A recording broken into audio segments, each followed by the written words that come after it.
country, no power lines, no dead-end streets. Mother Nature waits for me back in the Northwoods country.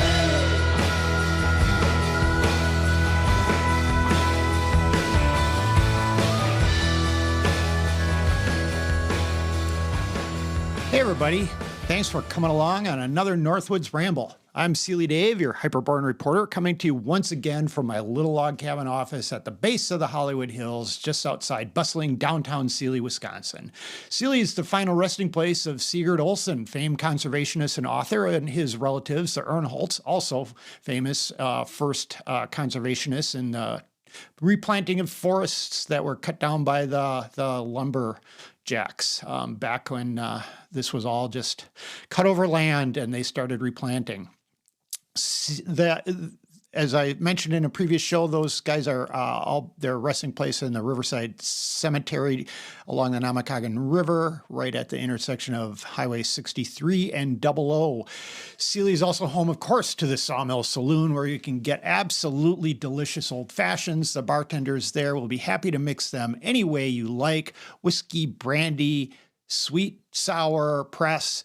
But they're all finished with just a few dashes of regret. And you can get a latte. It will be served in a cold 12-ounce can. So I'm happy that you're back along with me on another Northwoods Ramble. I'm also happy to report that I'm not alone this ramble. My co-conspirator TJ is back. He's filmed in a separate segment. As I mentioned in a previous show, we are recording these introductions now. I'm recording these introductions after I do the interviews segments and the stuff with TJ. I've also got Ben Welnak, a good friend of mine up here. Ben is, he's in another segment that will immediately follow this introduction, and then TJ's segment with the update on the Telemark trails and all the stuff TJ's into will follow that. So I hope you stick along for this entire Northwoods Ramble. So Ben will be next, and Ben, he said, I think I said, I don't remember, maybe I did, maybe I didn't. He started Mountain Bike Radio podcast. That was one of the very first mountain bike podcasts, I believe, and I think he said he started it back in like 2009 or something like that. So he was an early podcast adopter, sorry. And we get into that, but we also get into a lot of other stuff about how he landed in Hayward. He is originally from southern Wisconsin, south central kind of Wisconsin, but was in Colorado, and he ended up moving back here, landed in Hayward, where he's got a family, and he now runs some Airbnbs. He's got some pretty cool places, a yurt, a really cool A-frame here in Seeley. The yurt's on a lake, on Perry Lake up by Cable, and he's got a real nice house in Hayward that fits a lot more people. So his website is northwoodstays.com. You can find those also on Airbnb, of course. And then he also, this is kind of cool, he rents saunas, portable saunas, and we've had them here at our place. Our renters at our Airbnb we don't have a sauna ourselves, so, and I'm not going to build one. I've got enough structures here in my compound. So anybody that wants a sauna, it's real easy for us to have Ben roll up, and they're actually kind of nice in this time of the year as well. We're in the dog days of summer here, but it is down in the 50s, and sometimes we just went into the lower 40s earlier a couple weeks ago. So having a sauna available is pretty fun. And I think his northwoodstays.com, and I don't remember the sauna website in the introduction here, but we mention it in his segment. So stick around for that. And then TJ, of course, we go ride a new green up trail, the new sort of switchbacky trail that Rock Solid has built that will lead up to the top of Telemark Mountain and connect to the gravity downhill runs that they're already starting to build. So that green trail is complete, I believe. It might need a little bit more final touch up, but we rode it, and we shot some video, so you get to ride along with us. And TJ is talking about that project, an update on the Trek trails powered by One Track Mind at Telemark Village. TJ also just recently rode in outside of Minneapolis, and he gives an update on those trails. And this is kind of the most exciting thing for me, other than, of course, the trails are great. I guess that's probably most exciting. But it was the funnest thing for me is this new Enduro series that TJ has an idea for. So he wants to create maybe a virtual series to start, and then maybe go to a real series. But that would touch on all the great downhill runs at the different trailheads along Lake Superior. So I think there's 8 of them that stretch from like Marquette, Copper Harbor, Copper Peak, Duluth, all the way up to Pincushion, and include Asheville Bay and Lutsen and stuff like that. So TJ is going to talk about that idea, and I'm not a big downhiller guy like that is like TJ is. So that's, he's going to talk about that. But the one thing that I really love about it, so I helped him out by just dropping all the trailheads in on Ride with GPS. So we have a visual for us to look at while we're talking about his series idea. And I just called it Superior I made this without TJ around. So for lack of better or anything else, I called it, I think, the Superior Shore MTB series or something like that. Anyway, TJ's like, no, I want to call it the Sylvania Enduro something or other. So, which I was like, oh, that's an awesome idea. So for those of you who don't know, one of our founding fathers, Thomas Jefferson, had this very different idea for how the states were going to be laid out in our Midwest area where we are now. And I of course, great on everything our founding fathers did to create this amazing country that we live in. But this is one idea that I'm kind of glad didn't happen. I'll show you. I'm going to pull up a visual here, and hang on just a second. Sorry. Zoom in and switch to camera 2. I'll put myself in the upper corner again. So these are the states. This is how Thomas Jefferson envisioned our Midwest area here. So if you're watching this on YouTube or on Spotify, you can see the state names don't exactly roll off the tip of your tongue. Polypotamia, Pillsipia, Metropotamia, Illinois, Saratoga, Asenisipia, Michigania, Chironesus, and Sylvania. Oh, and Washington is in there too. But so the section that where we are now, the northern Wisconsin, the UP, and most of the Arrowhead region, and dipping in a little bit further, would all be one state called Sylvania. And I do love that idea. That's the rest of this stuff can go, but maybe all of it could go. We could just keep the UP and the Arrowhead region all be part of the same state of Sylvania. I'd be happy to be a proud son of the state of Sylvania if we got to have the UP and the Arrowhead region as part of our state. All of the best of the Northwoods would then be one state, which is a pretty cool idea. Actually, getting back to that whole UP thing with the Toledo Compromise, if not for that, right, the UP would be part of Wisconsin, as really it should be. It's connected to us. It's not even connected to Michigan. So anyway, I just thought that was a great name for TJ, but to come up with for his series. But he wants to get feedback on what the best lines are and stuff like that. So anytime, we'll talk about that in his segment, but anytime that you want to give feedback, you can do that in the comment section below on YouTube or on the Spotify platforms or Apple Podcasts. I think you can leave comments on those as well. But we have gotten some comments under the YouTube videos, but you can also email us, and you can email us a regular email. You can email me a voice memo that we could play. You could email me a little FaceTime video of yourself, a selfie video that you shoot. If you want to, you can email me a chesty video of you ripping your local downhill trail. And if they're short, we'll try to include them in the show.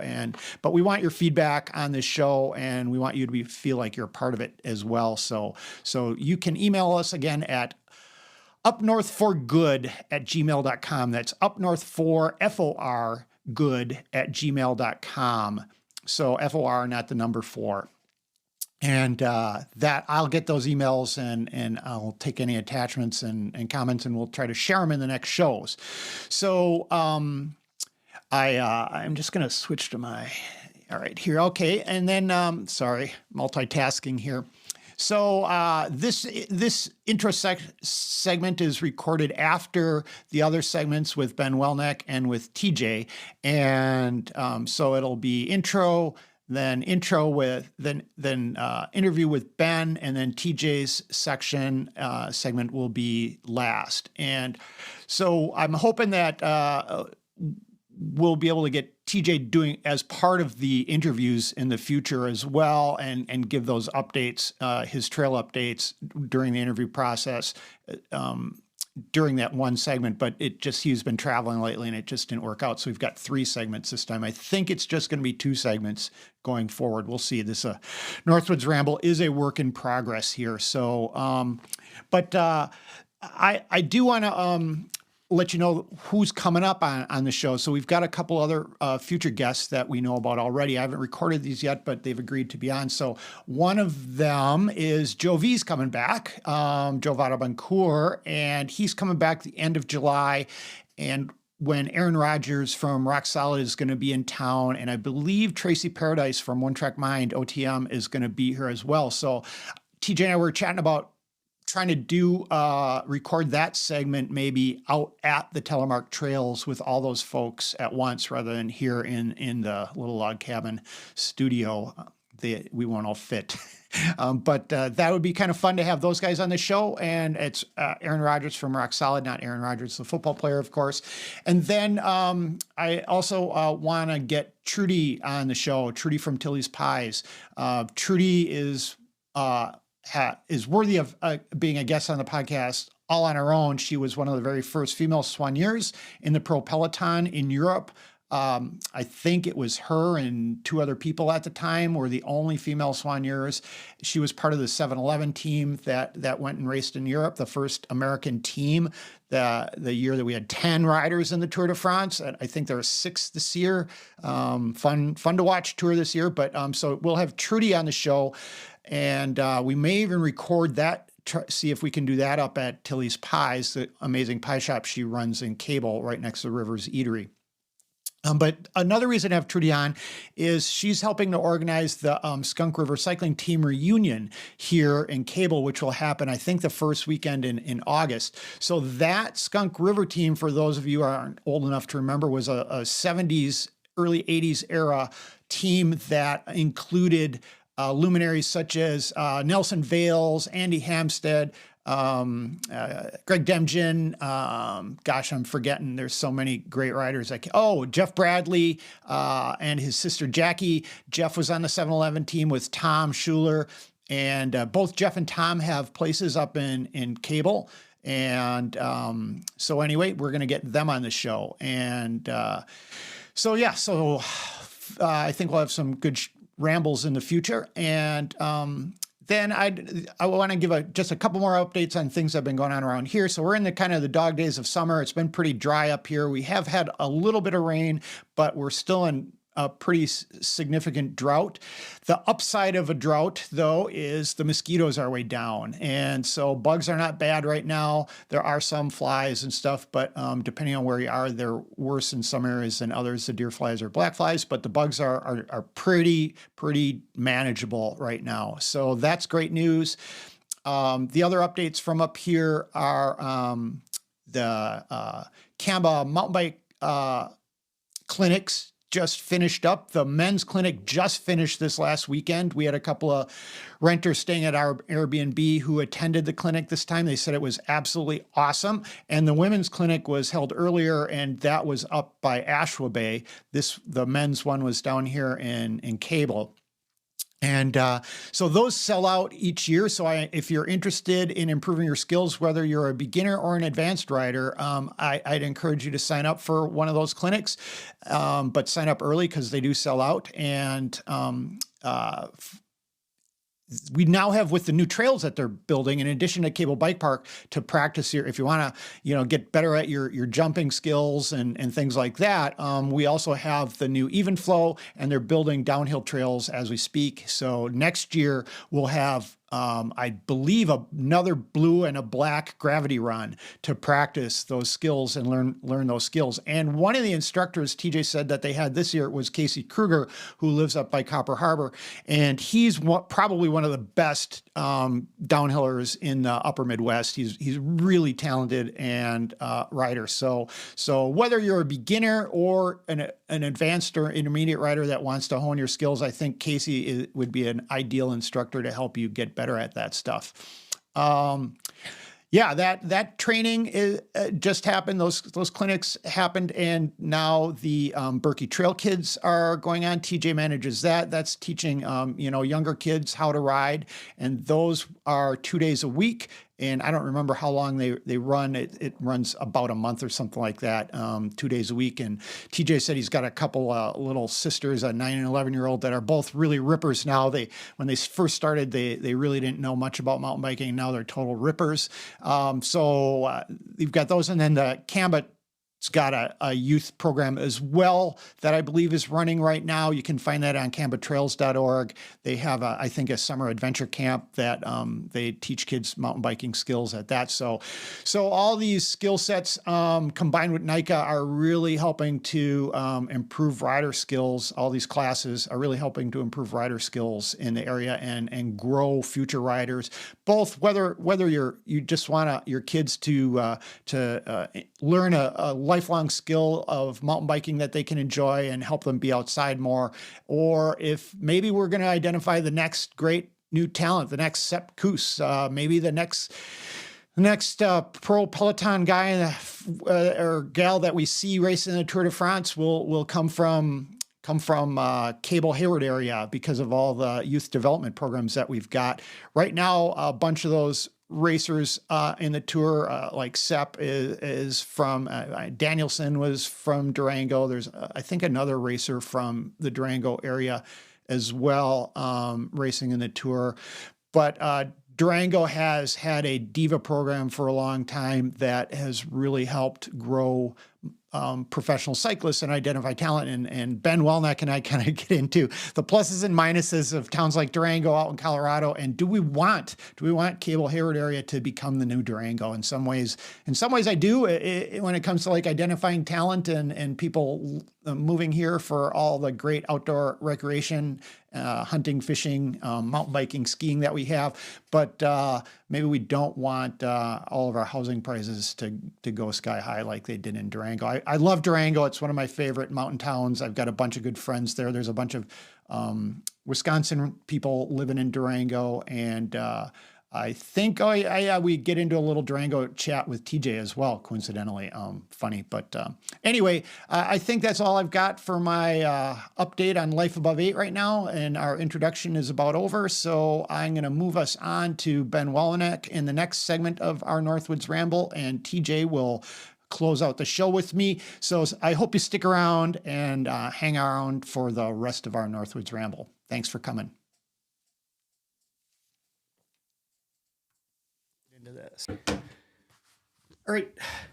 Okay. Hey, Ben, welcome to Northwoods Ramble. Well, thank you for having me. Yeah. I was going to stop and get a bag of sawdust as a gift, but I ran out of time.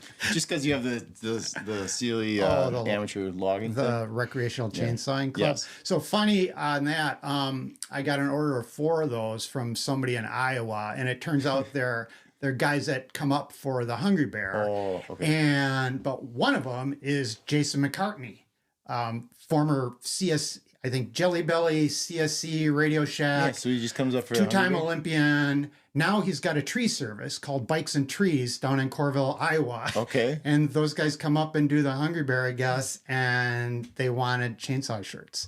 So I asked them, hey, and they're coming up to do the Wolf, that bikepacking race that Jeremy Kershaw It's like a 3-day. Yeah, he started 2 new bikepacking races. Okay. One's the Fox, which is a 2-day thing, I think, where there's 60-mile days and you camp one night. And this one's a 3-day where they're 100-mile days and you camp 2 nights. Gotcha. And so those guys are coming up to do that race. I'm like, well, I've got this big red pine next to my house that I'd love to have you take down. Do it? You got a tree survey. I'm like, I'm trying to get an Olympian to take my tree down. Right.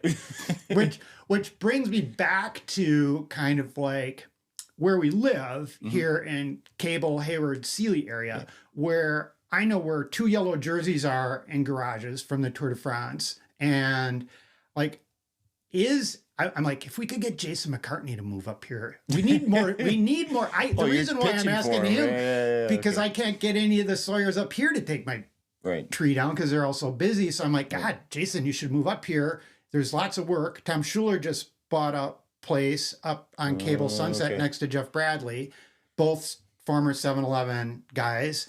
And we got Tommy Matush, of course, and then the Bowers over here, Olympic skiers. I'm like, so they live right over here. They live in Seeley, up off of Stark. Seeley's the hot spot. Well, that's Cable, the center. Cable, I know. You know, but could we be the new Durango? I mean, this is a whole other. I was just having this discussion because it's like, what do you? Well, we have plenty of stuff to talk about, but. Before we go into that, let me just... There's a line. Like, do you want to cross it or not? Right. And that's really hard because you really love what you have. Right. You want to see it thrive, but on the other hand... I don't think you don't know... I guess the real estate could go crazy. I don't know. And, I mean, You just don't know. That's the issue. Those mountain towns, those cool little mountain towns like Durango and in some ways... In a number of ways, I think we're like, I almost had a job in Durango. I got flown out there. I was going to be their first bicycle, pedestrian, and transit coordinator in Durango. Really? Yeah. A friend of mine is the city administrator there. He got his job on a vacation skiing out in Durango, stopped in and... Really? Yeah. He worked for SewerPAC, the Southeastern Wisconsin Regional Planning Commission. He was a planner for them. Was on vacation in Durango, stopped in, said, hey, you guys don't happen to have any jobs? And they're like, actually, we do. So I know a bunch of people from Wisconsin that live in Durango. But I mean, you look at when we lived out there, Breckenridge, for example. Is that where you lived? No. But just going out there. So we lived in Denver, just outside, southwest of Denver. But you look at Breckenridge 15 years ago. I don't even know how many. Let's say 15 years ago. My experience was like 10 years ago. No. It was almost 15 years ago. Anyway, but at that point it was busy. And, you know, it was a tourist town. Right. But like you could go in the summer and do stuff and like park a car and like go ride and all. But you go there now in the summer and the prices are just astronomical. There's people everywhere. Well, even when this was... It's a mess. 25 years ago when I was, applying for that job there, and Liz wouldn't have got a job as a teacher at their school, most likely, right? Because it's like 50 people. Right. There's not. So Liz would have had to left a good paying job, which is a pension, which is part of why we're here right now. And I wouldn't have made much money. And we looked at real estate, even at the time, the tiniest house in Durango was $450,000 and it was 900 square feet, you know, and if $285,000 got us like a bench cut into the side of a mountain that you could put a trailer on, you know? But people manage it because they love it. It's just, you don't know what that point is. Right. And that's what makes people nervous. We could all be very successful, right? Right. But at the same time, like, people don't know that. And I love the mountains. I love the mountains. Yeah. We've had this discussion several times. And I love the ocean. I've got a friend who lives in San Diego, got lucky, lived there, moved there early. Yeah. But he couldn't afford to buy in San Diego. He lives in Chula Vista. But now he couldn't afford to buy in Chula Vista. No. And, but we have mountain bike trails right in our town that we can ride. We have, gravel road riding that we can do. We have world-class skiing that we can do here, Nordic skiing. And we have a river that you can, like the river runs through Durango. A lot of people go rafting and fly fishing on it. We've got that. And you don't have to go, 3,000 feet up to find a lake. Right. We've got lakes everywhere. Yep. So you can fish and you can hunt right, Yes. And the thing that mountains don't have is you think of it as awesome is because you go visit for, in July. Yeah. And it's great. But you get to a certain elevation, you get down lower like Durango, it's fairly good weather, but you go up in the mountains and all of a sudden you're winter for 8 months of the year. Well, wait a second. Remember we were 6 months. I know, but you get my point. Like right now you go up. Oh, right. And there's still some of those places where they got 30, we got 10 feet of snow. They got 30 or 40 feet of snow. So if you go up, you spend time at 9,000 feet, there's people I know that live at 9,000 feet. It's like June, July, August, and all of a sudden, like beginning of September, it's like 30 degrees at night. Right. Durango is different. I know. Because Durango's at the bottom. So but I'm saying once you get up in the mountains, people always gravitate towards the higher elevations and they visit once or twice when it's nice and don't realize that. Right. Yeah. Here, typically we have not that. Right. We don't have 7 months of snow. Right. So it's just, is it cold and snowy? Yes. But then there's also a lot of activities that are close. Right. And the other You're not thing driving through traffic for an hour to get to, like a lot of the Denver people, for example, not outside of Durango, but I'm just saying anybody that doesn't live right in those towns it's a trek. And if you want to live in one of those towns right now, it's $1 million to buy a house. Yes. Pretty much any of those cool mountain towns and even finding a place outside of town now, it's going to be $500,000. Yes, exactly. So I think we are sort of blessed with that, here. Yeah. But so this is why it's called the Northwoods Ramble, because we just kind of we ramble about anything in the Northwoods. I mean, there's usually bike related content, and this is something I want. Let's jump into a little bike related content. Yeah. So I spent yesterday, and this relates to fishing and water as well. So I've had this idea. Let me see if I can pull it up here for I got a pack raft, right? So I'm gonna switch to camera 2, and I'm gonna put us in the upper corner. And are we on camera 2? Are we on? It doesn't seem like we are. Why are we not on? That's preview program. Oh, I hit the wrong button. Sorry. No, that's good. There we go. All right. And we're going to do program view. All right. So over by the Flambeau Flowage, I think we've talked about this. Like I've mapped, let me get into this. All the campsites? All those campsites. So, isn't there already a map out there? Yeah, but I want to, if I want to, I know, I'm out in my boat, or if I'm out in, on my bike or something, ready to go for yourself. I have it all on here and I have them named and stuff like that. So, and this section of the Flambeau River, the section from the dam up there down to Park Falls, has got like 8 class 2 rapids, but they're only class 2s. Like I'm not a class 4 guy. I'm, Namakagan's got a couple of class 1 things on it, but just they're pretty tiny. Tiny, and it's low. Right. Flambeau, this is deeper. Deeper. So even if it's a 2, there's a lot of underneath. Right. It's not like you're I feel comfortable trying that in my pack raft. Pack rafts are also pretty stable. Even with a bike on top, they're pretty stable. Yeah, but not for like a 4. No, not for a 4. Right. Not for me. Okay. But for a 2, going through some boulders, stuff like that. So I've wanted to figure out a route. And down just south of that is called the Hay Creek Henderson Lake State Wildlife Area. That whole. So that's what we're looking at. So what do people see? They see us looking at this whole screen. Yeah, they see that. Okay. So this whole area, they're seeing this screen, and we're up in that. Okay, corner. perfect. So this whole area is all state wildlife area. And so I spent all day yesterday over there. Oh, you did? Yeah. Oh, checking it out. Riding around on all the gravel roads. It's also got a ton of like hunting trails on it, officially marked hunting trails, like we have some in Seeley. Yeah, like a little brown sign says hunting. Right, hunting trail. And trying to figure out, is there a way to get to the river?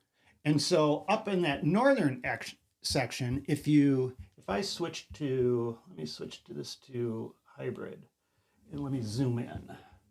If I zoom in, So is there a lot of roads over there or not? no, Okay. very few. But if I zoom in here, see, there's like this 2-track. Yeah. Well, it's the damn road. But it's not. No? Because when you go down to about here, no, there's 2-track there, 2-track down there. So I wanted to try to get to all of that. But when you, and see there, this is now private. Oh, this area is private. Okay. So when you get on this road to like, I'm gonna zoom back out a little bit. This Henderson Lake Road or whatever, when you get to a spot like right down in here, Okay. there's a gate. Private property, can't get through. Oh. A gate going to you can't go to the west or the south? Can't go to the east. Or southeast, whatever that house is over there. You can't get on that from the dam. The dam is up there. And all the roads up north of this, like F and stuff like that. You've been over to Mercer. Oh, yeah, for sure. Turtle Forge. I know all that stuff. Right. It's I just all don't paved. know south. Right. Like most roads when and you get FF's a bad road to ride on. Yeah, right. So I was looking for a gravel route down there. You know, when I pack raft here, I ride up to like Philippi Landing or up by Telemark and I put in, and it's 9 or 15 miles depending on where I go from here to put in, and then it's the same 9 or 15 miles back, but paddling on the river. So I can ride 10 miles in 45 minutes on gravel here, easy. But you get in the river and then it's a 3 or 4 hour paddle back down the Namakagon. So I was trying to find a place where I could like camp in one of those campsites on one of those little islands right on the flow edge. So you're saying like take a ride over, camp overnight, and then paddle yourself down. leave my like my truck down at like Pete's Landing or Holt's Landing further south on the flow edge. Okay. You know, on the north side, the west side of the flow edge, and then ride around through Park Falls, you know, up. Oh, and then do a loop back to your truck. And then do a loop back and then float back to my truck. Okay. But I could not figure out a way to get through there. And they were logging it. And I stopped and talked to loggers and said, hey, do you guys know any of these like hunting trails lead down to the river? Gotcha. And they said, no, not that they were aware of. None of that they so had you'd seen. have to. So what you're looking at is you'd have to do a huge float trip to get out of there. Right. I'd have to. I don't know. And I don't want to paddle the entire flat flowage. There's no current. It's you know. Yeah. I mean, outside of the rapids, it's a long. Right. Yeah. And a pack raft, that'd be really slow. On a canoe would be one thing, and a pack raft.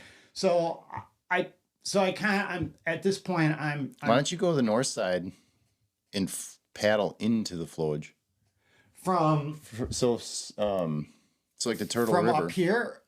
So so if you're you go up towards Mercer. So the Turtle River starts up over, and you're crossing over 51 to get to Lake of the Falls. Right. You could do that, and then down into Trude Lake. I was also thinking about what about over by Glidden, the Chippewa, the East Fork of the Chippewa. It's really twisty, but it's kind of wide. I don't know anything about that.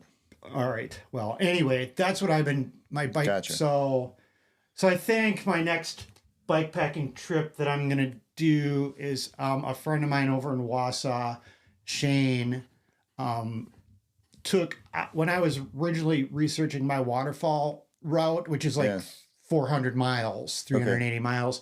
I wanted to start by Amberg at Dave's Falls, which is down here. That's Amberg. Oh wait, this is in Michigan. That's not. That's in Marinette. That's in Marinette County. Oh really? Okay. Yeah, this route does touch in Michigan. Oh yeah, there's it. Okay. So there's Marinette County has like most of the endless forest roads over there. Right. It's amazing gravel riding over there. Yeah. They just built those new Strong Falls mountain bike trails, which are right next to Strong Falls, which are like down on the Peshtigo. Let me get rid of it. Is that a rough river for paddling? for. Yeah, Peshtigo is like all class 4. That's the nasty one. Yeah. So I'm afraid to paddle Peshtigo, but this is the Strong Falls mountain bike trails, which are really cool. Anyway, he took the stuff that I did that leads up to Ironwood. Okay. And then he looped, because he lives over there, he looped it back down. So now this is like, what is this? 200, exit full screen. Oh, I 228. See. So I could do like this in 3 days. You know, I could do a 3-day version of this. So I think this is my next exploratory trip, is to finalize this route, because he just we've both ridden a lot of it, but neither of us have completely ridden this as a loop. And until I don't want to publish it until I've actually ridden it as a total loop. Okay. So just bikepacking.com when you're done with it. Is that the deal? And the North, have you seen that website? Oh yeah. Yeah. The X. Yeah. North is right. X. Which is actually a band name. I don't know how they let him get away with that, but they do. But he's done Josh Rizzo, he lives in Eau Claire, and he just does that. He just does that out of, same reason I do stuff like this, because he loves it, and, but I'll publish it there. So I'll go back to full screen, but so I don't know. That's what I've been doing bike wise, other than trying to find a saddle that's as comfortable as Are you familiar with these saddles? Yeah. They were made in Wisconsin, Okay. so I tried them, Sella Anatomica. Yeah. They're absolutely the most comfortable saddles. I never need a chamois riding with these. I've been trying to find a substitute, because these like stretch out over time. You can see. Yeah, it looks like it's stretched, and you can see there's the Sella Anatomica saddles have the adjuster on the front, kind of like a Brooks does. But the reason why they're way more comfortable than a Brooks is because the leather starts out softer. That's a really good idea. It is, but after a year or two, you've got to replace the cover, because it eventually overstretches. Yeah, it eventually overstretches. Whereas a Brooks will last forever, because they make theirs really hard and they're not quite as comfortable. You have to break in a Brooks. This you don't have to break in. Okay.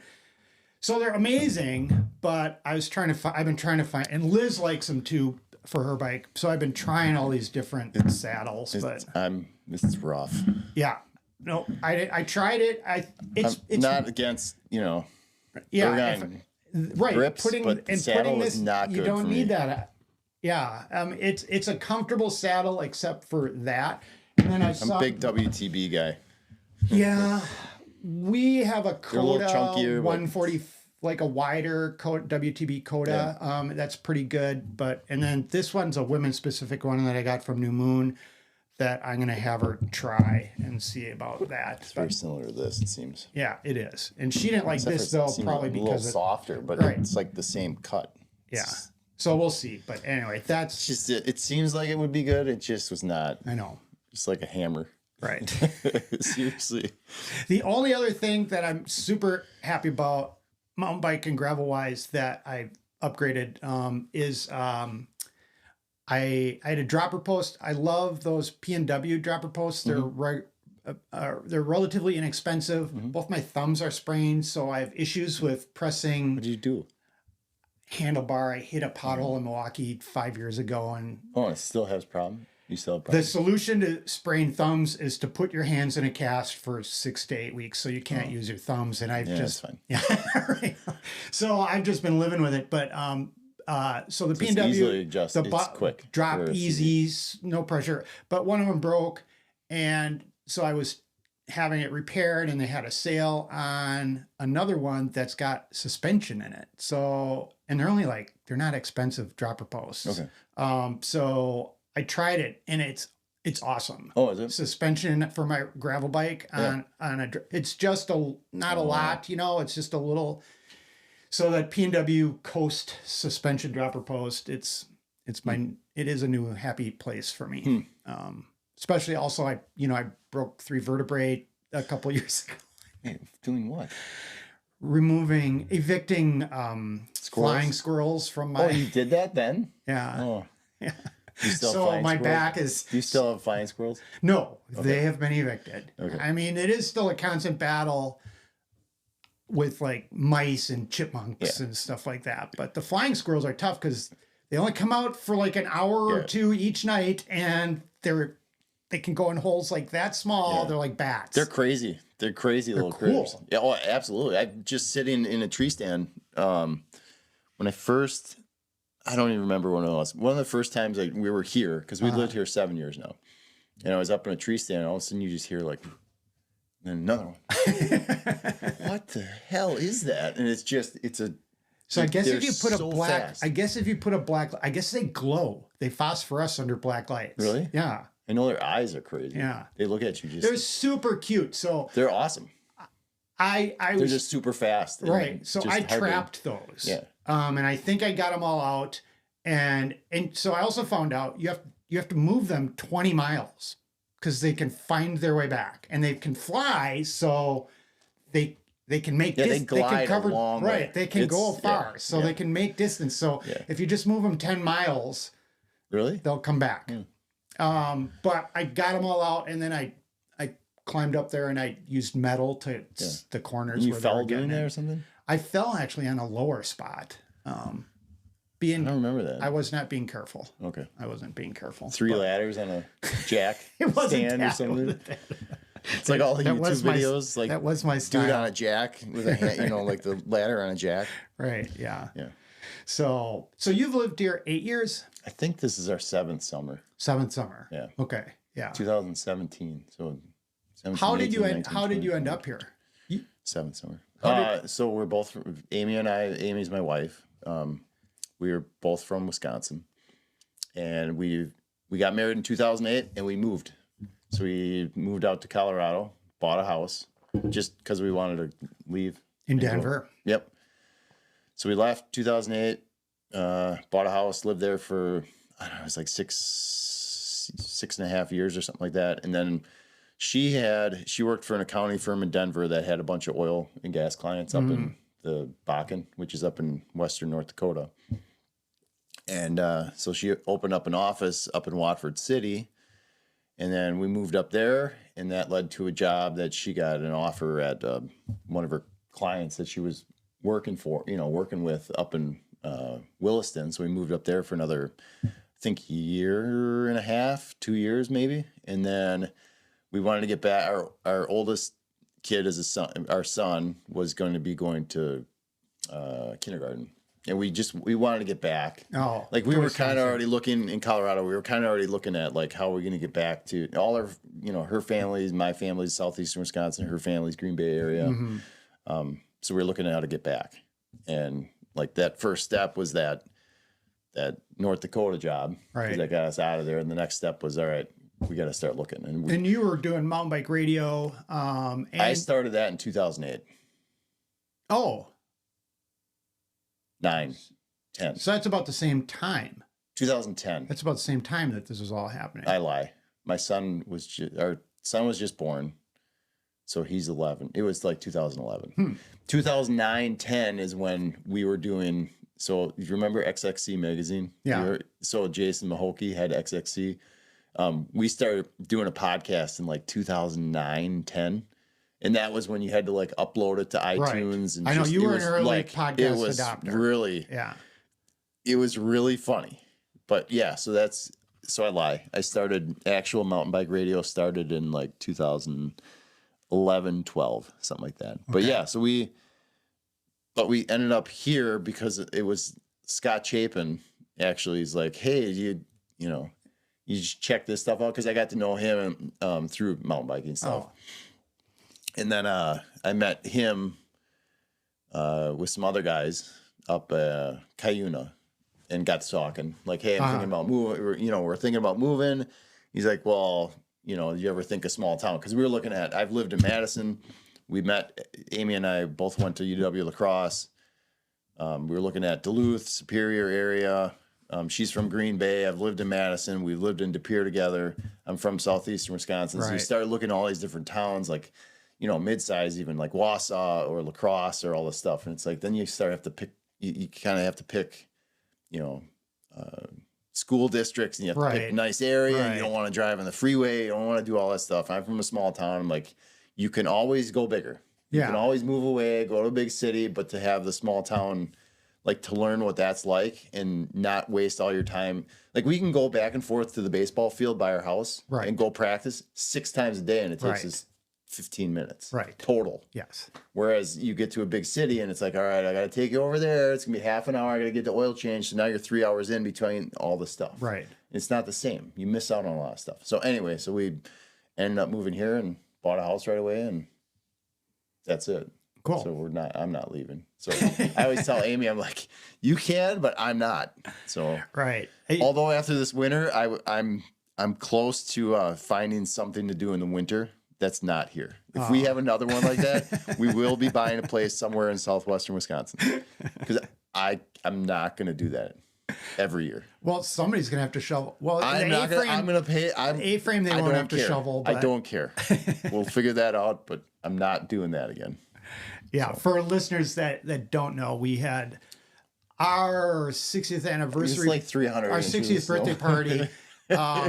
Listen, my dual 60th birthday party was at the sawmill, and that was October 15th. I think we had like 6 inches of snow that day or something. And I think it melted though. I don't. There was a little bit left, but it melted. Yeah, but it basically from the middle of October through. I was skiing the week after Easter this year, so to the middle of April. Then it melted rapidly after that. Then it melted really quickly. Yeah, but we had like 140. Officially, unofficially, it was like 140 inches. We had 200 here in Seeley, and I think they had 220 or 240. Clam Lake. There's that Butternut, Glidden, Guile area too that gets a little bit more really snow. That much? Yeah, we got more snow than Hayward by a lot. Yeah, but it was still a lot. You got a lot as well. So anyway, so I don't know what the point was with that, but that's how we ended up here. And Mountain Bike Radio is still going. And it's still out there. Yeah. I listen every once in a while. Well, you better get your fix, because a lot of those shows are going to be downloaded and done something with. I don't know. Well, yeah, I have listened to some of the old ones. I thought it was funny. Every once in a while, I listen to some of the very early ones when you're first moving up here. Blog Talk Radio. Yeah. Do you ever listen to those? There's some probably still out there, the Blog Talk Radio ones. Because when we started, when podcasting was first happening, so 2009, it was happening for a long time. Like you could get shows and stuff online. So you go to a browser and it was whatever you could do. But really, podcast-wise, it was like 2009, maybe 10, where you could, pick up iTunes and there's podcasts. Right. But there was all kinds of just really cheesy, like Blog Talk Radio was this website where you could do like live shows and like do call-ins and live. And it was weird. But it was a call-in that you could do online. So you could just do, Right. It was really bad. Sound was horrible. So that's where it started though, because it's like, this is cool, easy access, whatever. Right. It was like cable access TV back in the day. It was exactly, that's what it was. Yeah.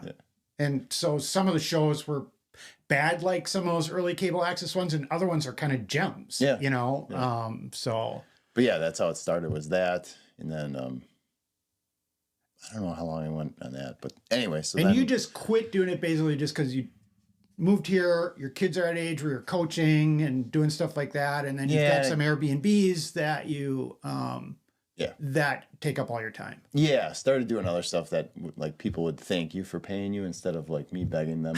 You know how it is. Like especially the bike world it's more begging than anything to get people. And honestly, the thing I probably didn't do, which I should have done probably 5 years in, is really start talking to people who knew technology and could build things. Because back even then, 3, 4, 5 years in, we had that was it. Like we were the people in that area doing it. Right. So could we have done something different and like made it a big deal? Yeah. Probably. But everybody changes too. So I mean, you might have got sick of looking doing back, it anyway. Looking back though, I should have been seeking out people with like expertise in technology. Yeah. We could have done some cool stuff with it that just kind of fizzled. Yeah. Well, instead of just selling t-shirts. Like it's just not the way to do it. Well, but a lot of those things like I think there was a time and a place for them, and then Fat Bike, right? Fatbike.com, fat-bike.com, those guys. And I mean, they were making a living off that. They were totally killing it. They were the site for 3 years when fat bikes were It's new. just sort of like when fixies were big, and John Watson's site remember the Fix Gear Gallery? All it was a single page where you could scroll through pictures of fixed gears, and there were a zillion ads along the side. And I remember Ben's Milwaukee Bicycle Company, which they came out probably was sponsored by them. Yeah, their Bruiser, and they were probably paying $800 a month for some little ad, but they were getting the traffic. Yeah, and nobody is anymore. No. It just doesn't now. It's all, it keeps evolving. So now you've got to be like I'm continually finding people like, oh yeah, I've got like 300,000 followers on YouTube. Like, it's just like, that's what you got to do now. And I don't want to do that. Listeners, be clear, I'm not trying to do that with this. This is just for fun and to promote our area. And that's what I, back then, so say 2000, whatever, started in 2011, 12. 4 years in, it should have been transitioned over to like YouTube versus just I audio. can tell you that even for this, had I done that even earlier, it would have been a big deal. I get on average, I think like 80 listens on across the various podcast things, and every one of these that comes out as a video gets over 300. And I'm not trying to do anything with it. It's just randomly people find it, but 300 people find it on YouTube, and like 80 people find it on Spotify or Apple or wherever they get their podcast. So it is the way things are going, which is why Spotify is good too, because the video. Right. Like if Spotify, you want to pull it up on your TV, you can just click Spotify and watch it. That's why when I was thinking about starting this, I waited until I could figure out the video stuff first. And I'm a visual guy too, so I wanted to do that. But one of the other things that does though is it allows us to show stuff. And so we could pull up your So I was going to show because your sort of focus, other than family and kids and coaching and all that sort of stuff, has been the Airbnbs, right? There's a side business that I don't know about. No, there's not. It's Airbnbs and the saunas. Yeah, right. Is what it is at this point. It's Up North Stays. Up North Stays is your. Yeah, that's the main site, and then I have a couple for each place. I guess, but. So I'm going to put us on picture again for those that are watching. So you just built a new A-frame in Seeley on 40 acres. Yes. I've been there. That's super nice. Yep. And that's done now, right? It not 100%. Like I got to do stuff on the outside, like landscaping, and I want to put a fire pit in, walkway, like all that kind of stuff. But we're renting it out and it's ready to go. Yeah, for sure. And then you've got the really cool yurt on Perry Lake. That's really popular, I think, too, right? Yeah, that's super. We should, like I was saying, we could do one of these in the future from a fishing boat on Perry Lake. And you guys never stayed there yet either. No, I've been out to it. I know, but you and Liz can stay there, Oh. You just haven't taken me up on it. Stay on a lake, and now we got Thornquist right next door. Exactly. So and Liz is really good friends with Stacy now. So so we should do that sometime. Yeah, I haven't been to their place yet either.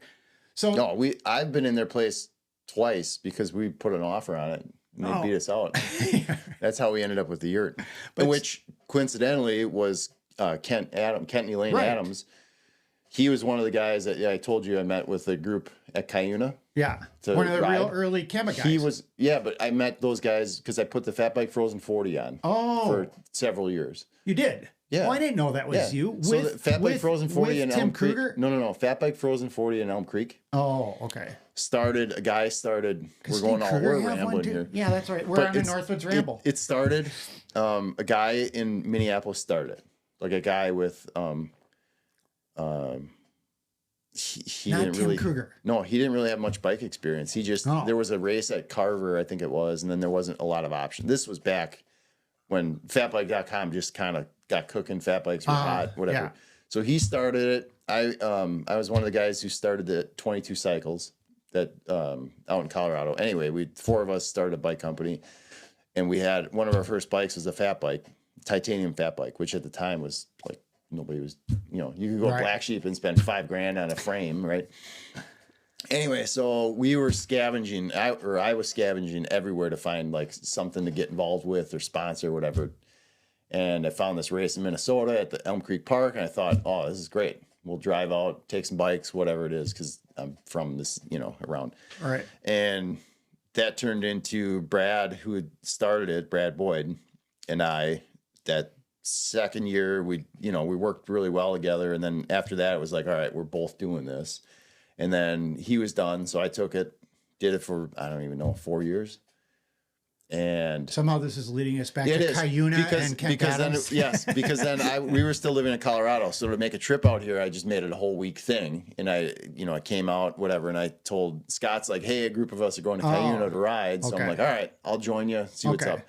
Kent, who owns the yurt, was there. Jerry was, so it was Kent. He owned the yurt and the place that Tom and Stacy are in on Perry Lake? No, he didn't. Oh, he did. Somebody else did. Okay, he owned the yurt.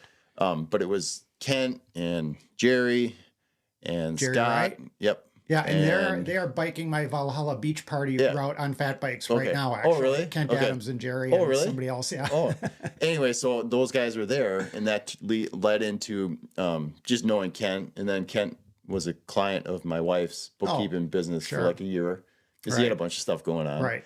And that led to, we put an offer on Tom and Stacy's place. Didn't get it, but I called Kent because I didn't realize they shared a driveway. Like I knew Kent's thing was over there, but I didn't really. So I called Kent to ask him what he knew about this silo. And they called me back. He's like, well, actually, So that turned into the yurt. Go back. All right, I'm going to go back. So we've owned that for 2 years. And you've got 3 years. I don't even know when that was. 2 years, I think. I'm going to go back to that. I think I can go to this page right now. Yeah. So that's the. So it's just a yurt, 4-season yurt on Perry Lake, which is just outside of Cable. It's like 2 miles from Cable. It's not like the Camba yurt. It's got like shower it's 4-season ready to go. The only thing it doesn't have is washer and dryer. Right. Yeah. It has everything else. Yeah.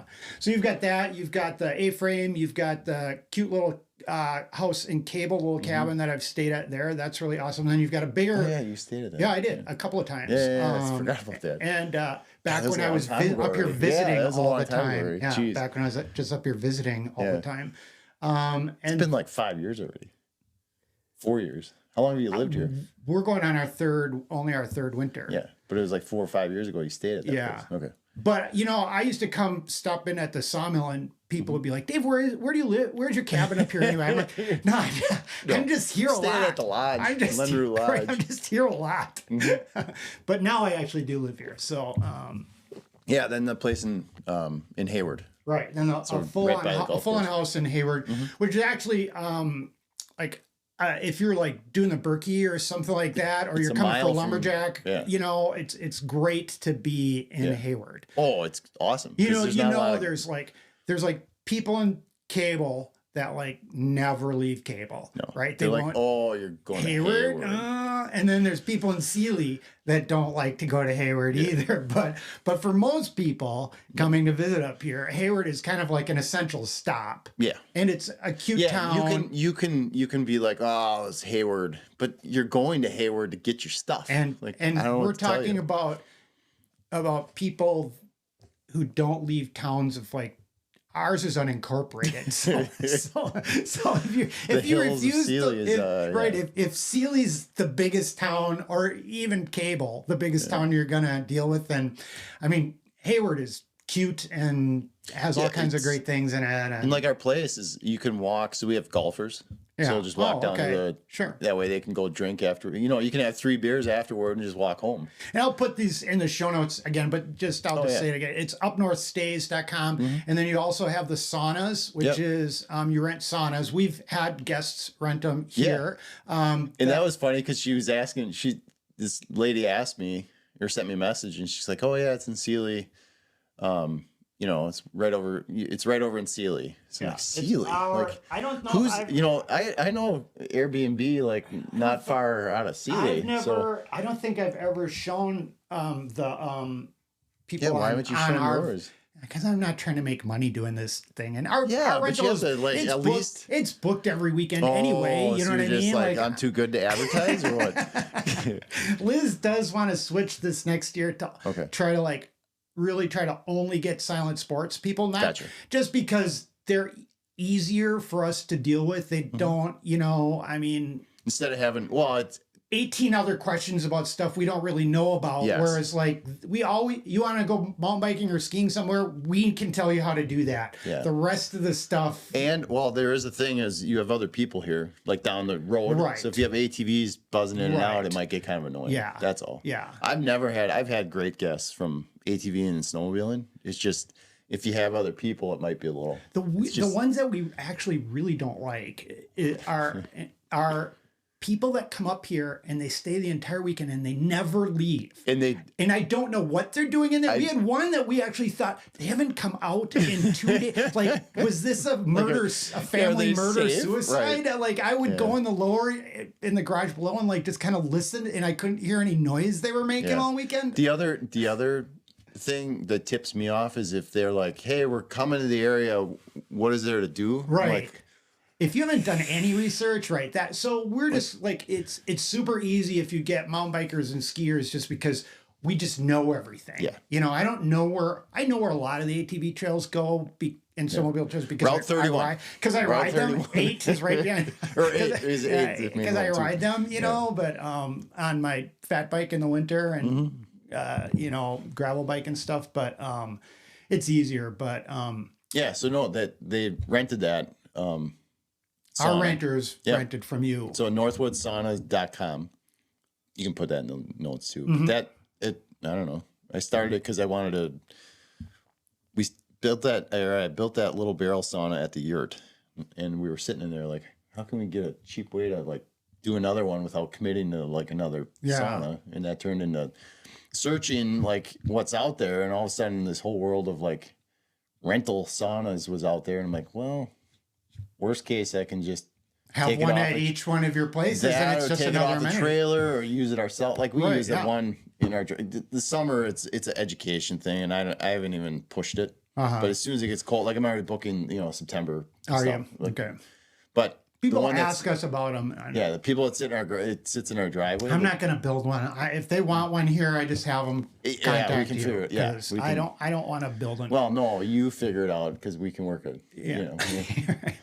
Like I'm not opposed to kickbacks, sales, having Airbnb as salespeople. So if anybody's listening, no, we have you. I think we have you listed in our listing, your northwoodsauna.com. But yeah, so that's what I have going, and at this point, it's focus on getting those 4 places as good as I can, and and that's keeping you busy, right? Oh yeah. Super busy. Yeah. Imagine owning 5 houses. Like the projects, like just endless. I do, because I have 3. I have a compound here, so I've already removed 3 buildings from my property. I'm not adding more. And the thing is, we were always kind of interested in, or I've always been kind of interested in real estate and land and all that kind of stuff. And it just kind of, we bought that place in Cable.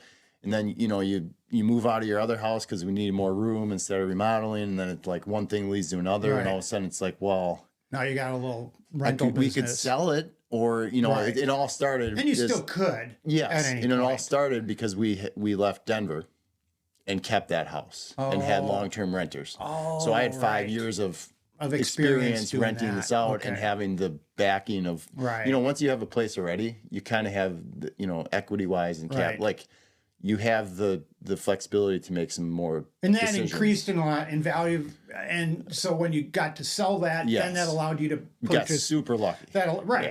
Well, you got in super early. lucky. Yeah, you got in early enough, and I don't recommend buying a house during the greatest recession of our lifetime, because that's what we did. We bought a house in 2008. Well, we bought one in the middle of a pandemic in the wintertime too. So I mean, it worked out because it was depressed prices, but like the rigmarole to get it done was pretty.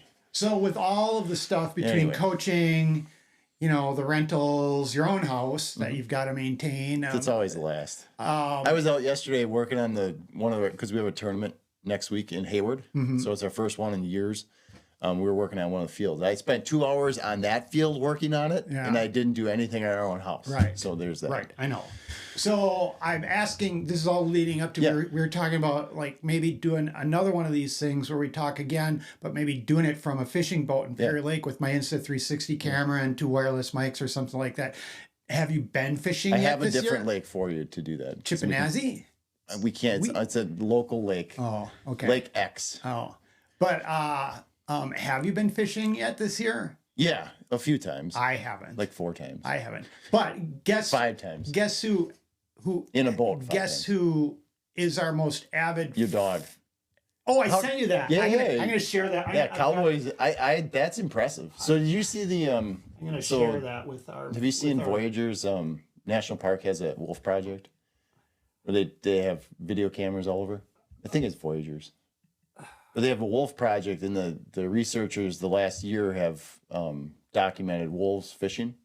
Oh, really? Yeah, so it was a big deal because they've never documented wolves doing it before. Oh. And now they think it's a fairly common thing. Are they doing it like so? So they're getting suckers in the spring. So these little creeks. Right, and these are just so. This is Cowboy. For our viewers, Is this Lake Lane? That's Silverthorne, where we go all the time. Oh, yeah. And you know, at the Silverthorne is our neighborhood park. It's got a great little lake, and it's very shallow, sandy when you go into the swimming hole. And if you stand there, all these little sunfish just come to your feet and nibble at your ankles. So they're actually coming to him. So he just stands there. So for anybody, is this legal to show? I don't know. Like, does my dog need a license? So let's see if I can get this to play here for. But yeah, so they documented. So here's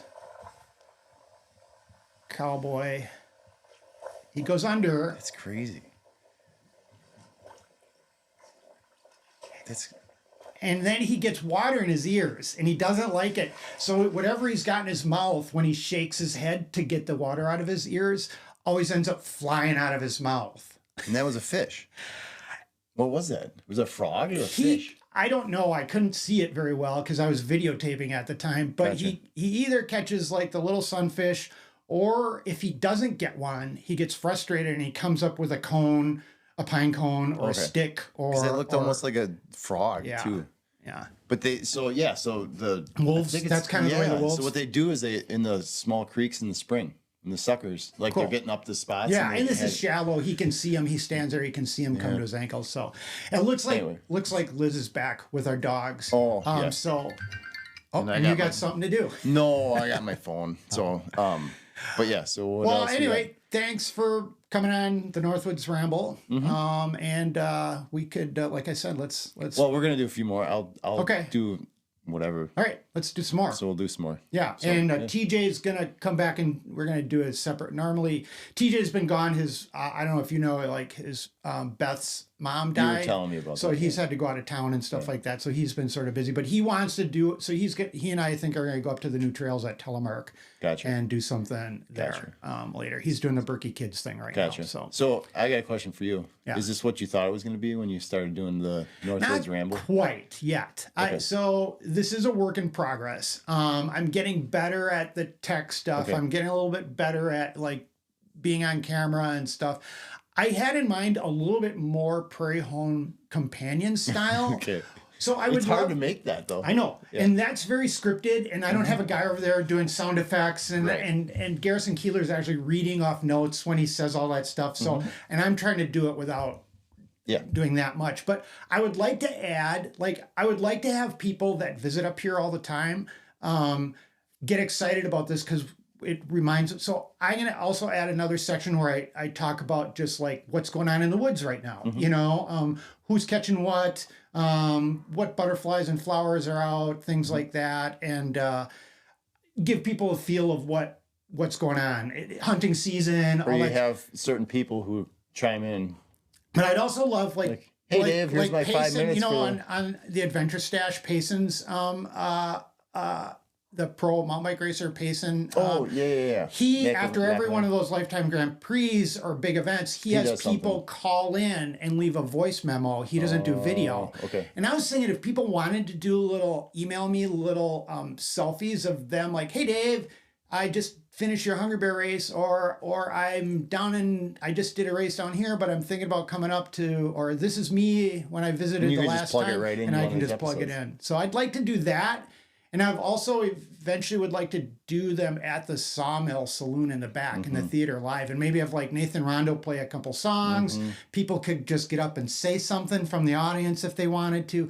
Sort of that Prairie Home Companion style feel that talks about the area, actually, not a made up Lake Wobegon, actually talks about our area.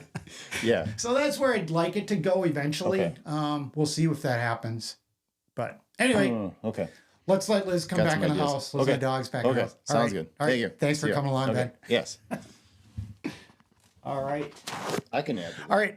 Hey, welcome back to Northwoods Ramble. And I've got TJ with me. He's back. Thanks for coming back. I wasn't sure. I wasn't sure. You know, I never know if people are going to come back. It was touch and go. It was touch and go. All right. Well, glad to have you back. And we've got a number of things to talk about, TJ and I today. But I think the first thing we're going to hit on are the update on the trails at Telemark, the new Trek Trails powered by OTM. By One Track Mind. Yeah, so TJ and I rode the new Green Up that will lead to, that's the easy up to the future downhill gravity stuff. And that's not quite done yet, but we did take a video of our ride up and the ride back down. So I'm going to play that while TJ and I talk about the update to the trails. So I'm going to switch over to camera 2, and I'm going to see if I can get this to play here. Let's see. So before we get into this, I'd like to say that, so 2 weeks ago, I had the privilege of going down to the Monarch Trails and riding the Paradise Playground that OTM had. I always want to say Tracy Paradise. Tracy Paradise. Okay, it's Tracy. Yeah, Tracy. Right, yeah, and Pathfinder Trail Builders, Adam Buck, and those guys built that. And that's by Chanhassen, right? Yep. Outside of a suburb of Minneapolis. Yeah. It was. Well, we won't get into Chanhassen. We went by Prince's house. Wow, that was and ate Chick-fil-A. So those are both big deals as far as the guy from Seeley's concerned. But yeah, we got to ride there. We rode there and it was like 93 degrees, a Thursday night at 8:00, and there were like 40 people there. And these are trails that have been around for a while, Mark trails that have been around for a while, but were recently updated by One Track Mind, right? Yeah, Three Rivers. It's in the Three Rivers, like kind of, it's in one of those parks. I think it was kind of like a kind of most, I don't know this for a fact, I'm not a local there, but it felt like a forgotten park. Dude, we're ripping up that thing. I put it in 2 times. Makes sense. It's a long, slow ride up. So, but the work that they had done there with what terrain they had was amazing. And there were like there were kids, there were people without helmets, there were jam boxes, and there's a 6-foot drop, and there's like nice tabletops. It's all gravity oriented.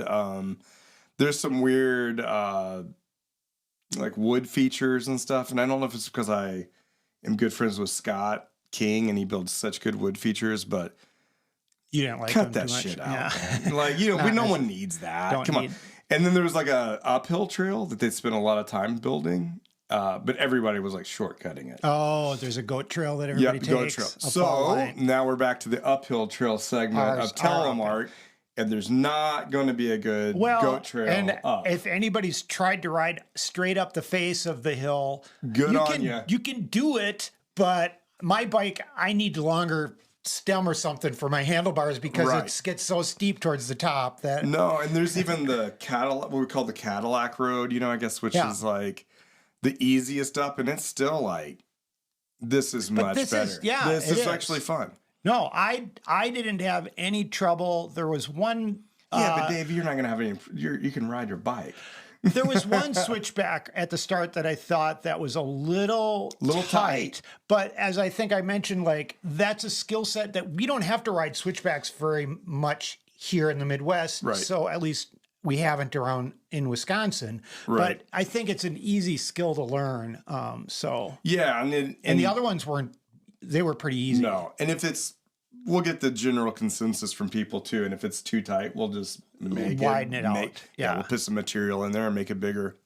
So yeah, this 2 days after this, we did this ride. It actually got punched all the way through. All the way through where we stopped. So now we are working on the green downhill. And they're already on the green downhill. Only on the green downhill. And blue downhill will start this week because we're going to have 2 crews. And so where this one pops out before, because we didn't ride it till the end, is there a future hub at the top? Yeah, so there'll be a future hub, and it'll be in the woods. It's just a little bit, just slightly a bit down the hill from where the new observation tower is. Okay. So it's there, and then I'll just dive right back into the green trail and no pedal down, and it's going to be a freight train.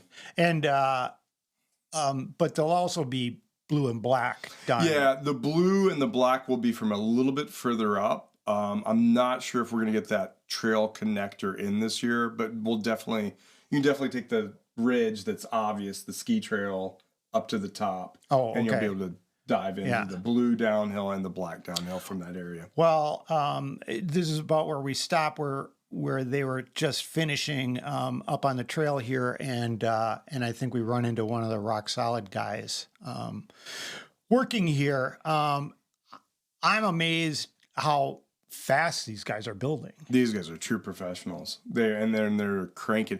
And so the uphill, a lot of that, there's a couple places we're going to have to come back and put clay in, but they're cranking on the uphill. The downhill, they'll crank through certain sections, but that's when we want to make sure it's absolutely perfect. Right. So if you're watching this on YouTube, which most people are following this podcast on YouTube, we've got 22 regular followers on Spotify or other. Thank you, 22. Yeah, thank you, 22. So if you're watching this on YouTube and you notice we're up near the top here, and there's no clay that's been added to this soil. Viewers can see that it's a pretty sandy, silty soil. Towards the bottom, and maybe we'll notice this when we're riding back down, towards the bottom, you can see there's kind of a two-tone to the trail, and that center section that's the darker color, you told me that's the added clay, right? Correct, yeah. And we experimented with this uphill trail. And we had 2 different clay types that we had purchased just to kind of experiment with the clay. And now we've settled on one. We're going with that. And for better or worse, it's not the clay that will stain your clothes or your bike. So, It's interesting to me if I think about the other trails around here, if I think about, the downhill by Seeley and stuff like that. Yeah. I don't know if when they built that, if the soil conditions were similar, or if there's more clay here in Seeley than there is up on Telemark, because it seems like that's naturally compacted really well. Of course, we've been riding it for years, so. Right. So what I think they found around here is there are pockets of clay, and I know that Canva has done a pretty good job of wheeling that in when they find it and mining it. I think the issue that we have with Telemark is, in the woods, where we are right there, it's pretty good. The soil's pretty good, and it's got some organic mass that'll hold it together. But on that open stuff, it's just baby head rock. So it'll look good for 2 years. Yeah. But after 2 years, it's going to degrade to the point where we are going to have to come back and recap it. So it's let's just put a foot of dirt in here.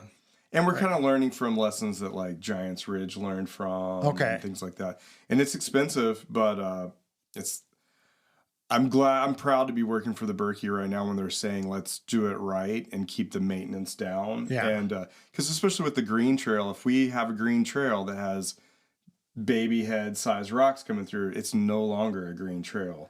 So that experience that have. I'm not positive about that. It depends how much comes through, I guess, and how many there are. But I mean, baby head rocks are rollable. I think it's just mainly on the green because we want that green to be super smooth. Okay. Not but when it comes to the black, I'm going to do a lot less maintenance on that guy. Sure. Although you still want to maintain. Dude, we are so fast. You still want to maintain lips and all. Oh yeah, absolutely. All that maintenance. No, where it needs to be smooth, it needs to be smooth. Where it needs to be chunky, it needs. Yeah, we're going to let it roll. Speaking of chunky, I just rode Spirit. Yesterday, and there's a trail there, Anvil, which is what they call a natural trail. So they don't do any maintenance. Okay. And it's my favorite trail. Is it? Yeah. One of my favorite. Debatable. Yeah. But it's super good. So I can see us eventually having some more enduro track, raw, natural trails. But these first ones, though, are going to be super purpose-built. Super purpose. Well, you've already got some sort of rake and ride stuff out there that you've been riding. You and Joe V have been riding for years. And it's like, while we have some of the best trail builders in the world. Yeah. Let's use them. Let's use them for what they're good at. Yeah. Like, I don't want to, Right. I don't want to pay those guys to do what you can do with a rake and a McLeod. Right. These guys know what they're doing. I don't. Oh, this is where I stopped and snagged that chicken of the woods. Hen of the woods mushroom, which then we had our septic back up and our basement filled with water. So for 3 days I was dealing with that, and I stuck that mushroom, my prize hen of the woods mushroom, in my refrigerator, and it was all covered with fuzz when I looked at it. Oh no! 3 days later. Right. So I'm like, I'm not a mycologist. Is that what they call mycologists? Something like that. That sounds good to me. Mushroom experts. I'm not an expert anyway, so I was already a little bit like, and Liz wasn't going to eat it, but I was kind of stoked about it. It's good in ramen. Right, but I didn't. Yeah, no. Once it was fuzzy, I'll go back and look. There were some fungus other ones on top of the fungus. Yeah, there were some other ones sprouting up there, so I'm going to watch those. Yeah, and but I guess Chris Young, one of the owners at New Moon, is expert at mushrooms. I believe it. He's expert at a lot of things. He's kind of And Ben Welnak claimed that he showed that photo. You can see the two-tone if you're watching here. Yep. There's that different colored clay in the middle. Yeah, that's all clay we brought up in there. Yep. But Chris said, "Oh yeah, that's immature hen of the woods. Go to town on that." So I was all stoked, but then not when it was fuzzy. I skipped it. So, so you brought up Spirit. We're just about done with this downhill here. You brought up Spirit, and that sort of gets me back to your that other idea that you were talking to me about riding all the downhill stuff along the South Shore. I guess it's all called South Shore. Once you get up to, is that what? Because it's not really North Shore. It's north for Minnesota, like Tofty and Lutsen and Grand Marais and Two Harbors. Is that Is that the West Shore, or is it all still South Shore? Do you think? So that's a good question. There's this idea, and I'm going on my. This is a tangent, but that's fine. That's what we're doing here, right? There's this idea that the northern part of Minnesota, Wisconsin, and the UP. Thomas Jefferson had this idea. I think I've told you about this, but I'm gonna wear it out. That this area would be called. He drew a map of the United States and he thought about it. And this northern part, which would be, we talk about north of 8. We talk about all this. Would be called Sylvania, which means the land of trees. Yeah. And this whole northern part would be called Sylvania, and the capital might be Marquette or Duluth, and it would go as far south as Wausau. Huh. Is that where the Sylvania Wilderness area gets its name from, do you think? It might be. So that's like a mini Boundary Waters kind of over by Bessemer, Iron Mountain area, kind of. That makes, I think that's right. Yeah. So this idea has stuck with me, and then with the Lake Superior Gravity series and all these amazing trails going on right on Lake Superior, I was like, let's do and so there's all these races, right? There's the Trans Provence. All right. We're done. I'm going to switch back to the to a different. We're going to keep us in that corner, but I'm going to switch to a Ride with GPS map of the all these trails that we're kind of talking about here, and I'll go full screen on that. All right, cool. So yeah, there's this idea. So there's Trans-Provence, which is a big race, or was a big race in Europe, and there's Trans-Cascadia, which happens in the Northwest, and there's all these trans races that are happening. So I was this idea of Transylvania, and picking out the best enduro lines around Lake Superior. Okay, and what those would be, I have an idea, but not 100%. Because you've ridden a number of these places already. Yeah, I've probably all these places that are marked. I've ridden all of these places, and there's so much good riding up here going on. But the idea was for this first one to limit it to, I can see Lake Superior when I'm riding this, or I'm on Lake Superior, something like that. Yeah, and kind of put together, even if it's just like 1 or 2 tracks in each place. Get those tracks listed, and then do something like you could do Strava a segmented race. Strava thing, right? Yep. And then like put that out there, and then see who wants to do it, and then possibly at some point later, if we can all get together and figure this out, like actually do it. Go do it. Even with just a handful of people. Just a handful of people and a couple vans, and just knock it out. So let's see, there's 1, 2, 3, 4, 5, 6, 7, 8, 9 trailheads on this. So on if viewers or listeners want to see this, maybe I'll change the name of it to Transylvania. Right. And we all have to wear fake fangs while we do this, right? Right now it's called the Superior Shore.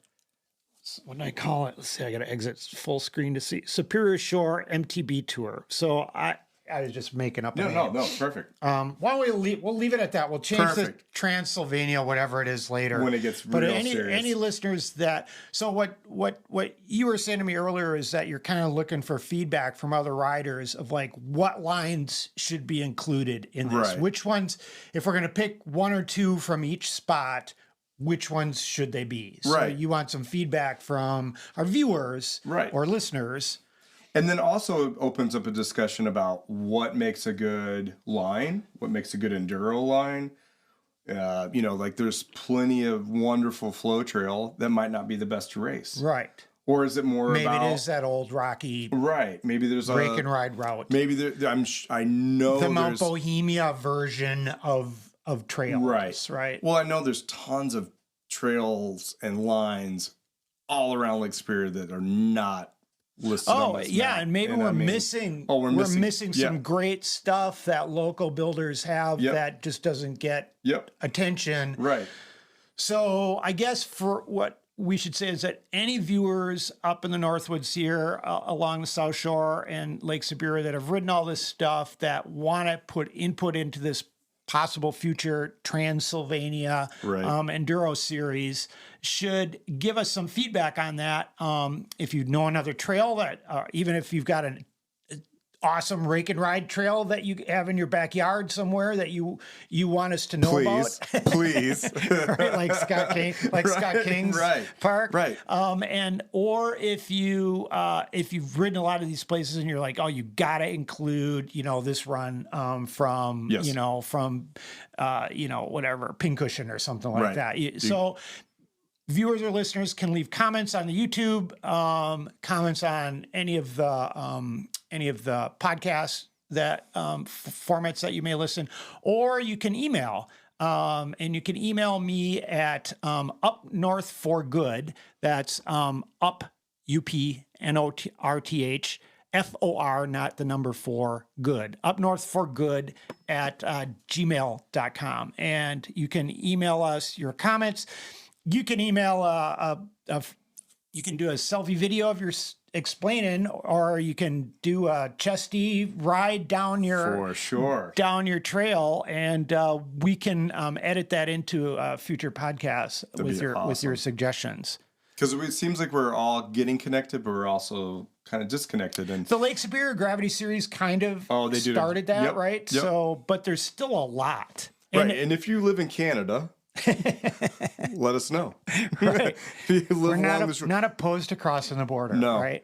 And then, there's like... Hey, we may be moving there in the next few years. We'll see what happens after the next election. Right. And I know there's Max Farrick had he has a place up along the lake that he used to run a race at. There's all there's just...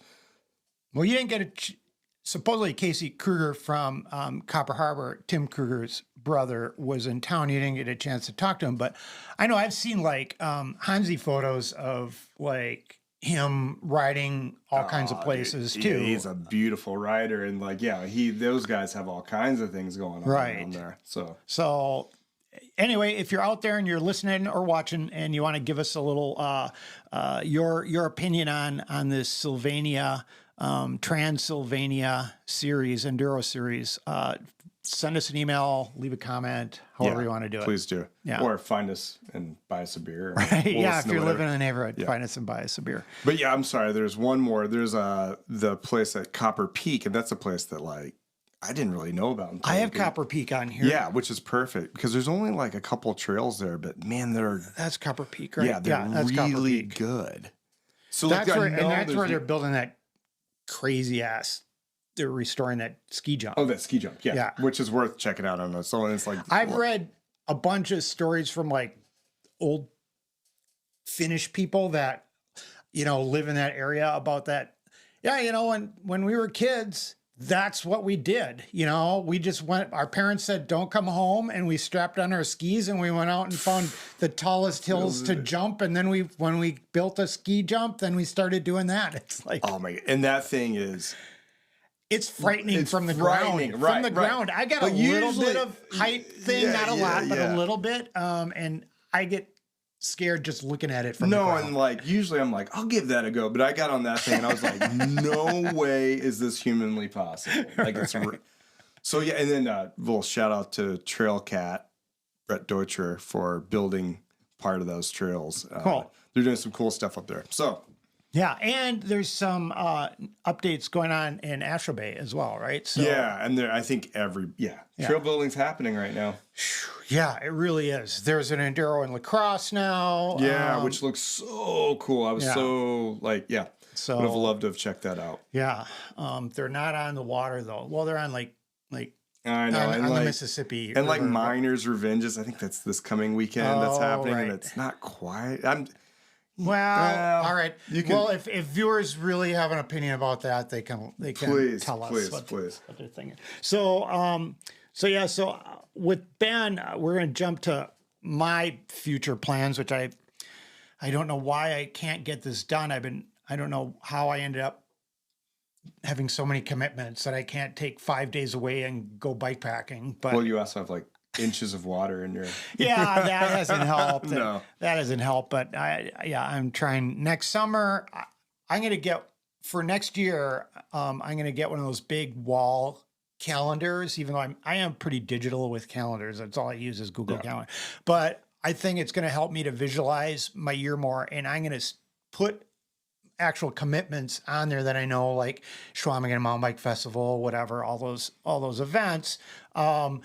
And I'm going to plot out early trips because it seems like if I don't do that, we just there's so many things going on up here. And summer's fleeting. Yeah, summer's short. So, and the fall is really great, but that doesn't last very long. No, it lasts either. a week, right? Yeah. So, yeah. So I created that waterfall route that was published on bikepacking.com, and it seems like it's fairly popular, but it's almost 400 miles. So it's a pretty big endeavor. Even Neil Belchenko, guy who I think might still hold the record for the Colorado Trail race. So he's not.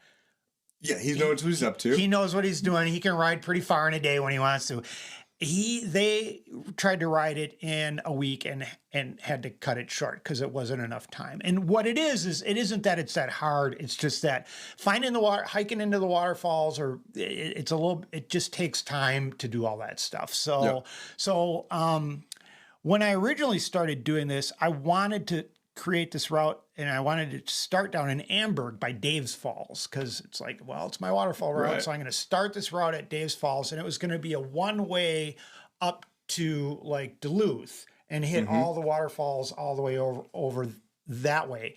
And what I ended up deciding after doing a number of that for a couple of reasons. One, there are some connections north of Iron Mountain in Florence County that I didn't really like, that there weren't good gravel routes, and you were on narrow, twisty, paved roads with 55-mile-an-hour speed limits. I couldn't figure out a couple of connections, and in the end, I decided a point-to-point route is less user-friendly. So even though it would have had more waterfalls and stuff like that, I changed it to a loop, and hence sort of like the western part of that waterfall loop that starts in Cable doesn't really have waterfalls on it, because I had to just close the loop. But so this loop uses a bunch of stuff that I've ridden before up to Iron Mountain. And then a buddy of mine in Wausau, who's a really avid bike packer, Shane Hitz, I've mentioned him on the show before, he closed the loop and created a nice loop. So this loop, it says that's how many, the 608, here we are. This is my version. I've got Shane. If you're looking for this on Ride with GPS, it's called the Marinette Waterfall Loop. You should be able to find this collection. So I've got my version. There's Shane's version. I tweaked Shane's version based on my riding experience. And I've got my version here. And it includes Dave's Falls down in Amberg and stuff like that. So this is like 220 miles. And it includes a whole bunch of really cool stuff. I photographed a number of these things before. I didn't really have time to put the photos into a slideshow for the show today. But so I don't know if you've been to Iron Mountain before. Have you been up there? I have. So there's this like cool glider museum. There's this Cornish pumping museum. The Chapin Mine had the world's largest pump to pump the water out of the mine. I think Alice Chalmers built it down in Milwaukee. And it's like 70-foot tall, water pump thing. It's really cool. And they've got all this other ancient mining stuff. There's like a really big bat cave that is up there, not from Batman, but Millie's bat cave. So and then I didn't even know this until I rode through there, but Kingsford, which doesn't seem to have any. I couldn't find anything. Viewers, if you know about this, and let me know, is where charcoal was invented. Oh, the Kingsford charcoal. Right, by Henry Ford, who had all this leftover sawdust from building Model Ts up there, up by Iron Mountain in Kingsford. There was a Ford plant up there. And he was like, what can we do with all this old sawdust? So they invented charcoal briquettes. Super cool. Yeah, in Kingsford, Michigan. But I couldn't find any like plaque or anything. Maybe there is one. I didn't find one. So if anybody knows one, let me know again. That could be your new thing. You could be the guy who takes donations to make the Kingsford plaque. Right. No, that's not. Someone from Michigan should do that. Yeah, exactly. Yeah. But so this goes through a whole bunch. And then it also down in most of it's in Marinette County. It does dip into the UP, but most of it's in Marinette, a little bit in Florence County, but the vast majority is in Marinette. And then the new Strong Falls trails are down there, which I was saying again, like you and I should go down there and you should see those trails because it's so many erratics. They have so many erratics there that they've really utilized them in some kind of cool ways. I think it's not gravity, and they're only at phase 1, but they did a really nice job. And then there is actually a section, there's two, I don't know why Ride with GPS doesn't have like a boat landing POI symbol, but if you look, there's like ferry boat POIs down there by in the southern part. And those are sections of the river that I'd like to try to they're like class 2 rapid rivers that I'd like to try to bike raft. So the Peshtigo, most of the Peshtigo is beyond my ability to pack raft, but really with a bike on top too, Right. on the top of my raft. But these sections are like just class 2 rapids and stuff. So I'd like to try a couple of sections of those. And so I don't know, maybe you and I could pop down there even during work days, because you could go over to Strong Falls and review what they did for research purposes for trail building. Oh, I like that. And then we that. bring up our pack rafts along and try the try that section. Try not to drown. Try not to drown. I'd like to do it with somebody else before I'm doing it by myself. But yeah, so this section right down. Where's my little cursor? There's my cursor.